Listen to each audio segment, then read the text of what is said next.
എടപ്പാളിൽ തിയേറ്ററിൽ 10 വയസ്സുള്ള പെൺകുട്ടിയെ പീഡിപ്പിച്ച കേസിൽ മുഖ്യപ്രതി തൃത്താല സ്വദേശി മൊയ്തീൻകുട്ടിക്കെതിരെ POCSO section 5I, 5M, 6, 9M, 10 എന്നിവയും IPC 354, 375B, 376 2I വകുപ്പുകളും ചുമത്തും.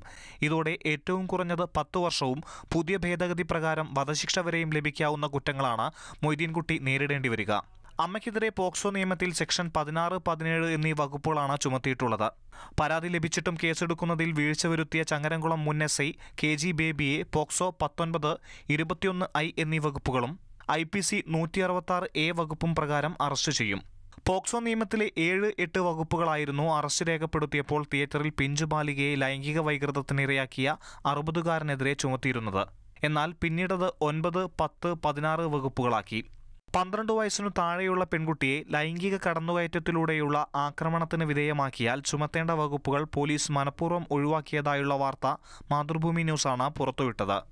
ജയപ്രകാശ്, മാതൃഭൂമി ന്യൂസ്, മലപ്പുറം.